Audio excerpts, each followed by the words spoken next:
mga day, welcome to my vlog. So mga day, for this vlog, may mga pinamili ako. Papakita ko sa inyo. Magagamit ko sa bahay. Ayan, kasi son, titira na kami sa bahay namin sa probinsya. Ayun, pwede na namin matirahan kahit hindi pa tapos. Kaya nagbili ako ng mga gamit pa unti-unti. Kaya ayan, papakita ko sa inyo. So ito ay basahan. Basahan. Siyempre, di ba? Kailangan ng basahan sa bahay. Parang madilim dito. Ipis ko naman. Dito. So ayan, bumili ako ng pot holder.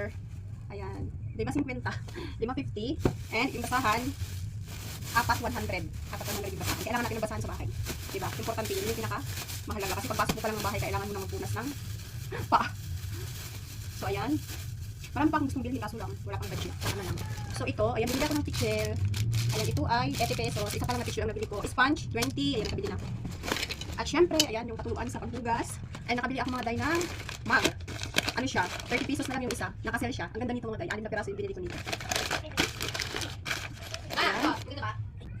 So itong patuluan ko is 80 pesos lang to. At syempre, hindi mawawala ang shot glass. 2 piraso yung binili ko. 15 pesos lang yung nakasell. Ayan, konti-unting gamit lang. Para lang, ano. At syempre, ayan, sandok, nakabili ako. 15 pesos lang din siya. Ito, pang kuskus, 20 pesos. Steel wall, nagbili rin ako.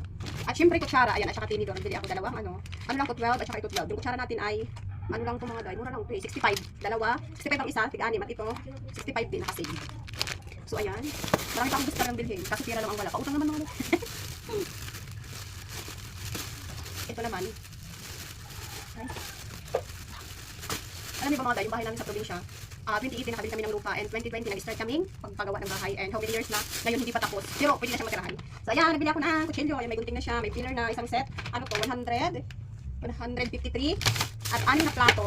Ayan, 6 lang binili ko kasi meron naman akong plato pa dito sa bahay na ang gagawin ko yung babasagin. Ito plastic lang yung binili ko.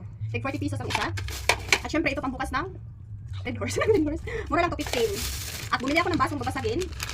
Ayan, 6 na piraso, 35 pesos. Hindi ko na isa-isahin kasi hahaba yung vlog natin. Ayan. Saka nakabili pala ako ng baso. Ano, yung isa pang baso akong nabili 25 lang. Sayang, dalawa na lang siya. Kaya kinuha ko na lang din. Babasagin din. At syempre ito lang yan ng mga kutsara, tinidor. Ay! Patungan ng kaldero. Dalawang bili ako, green. Green lover ang green lover. Dahil dito sa bahay namin sa Laguna, mahilig talaga ako sa green. So ayan lang muna mga day. Thank you for watching. Bye. See you on my next vlog.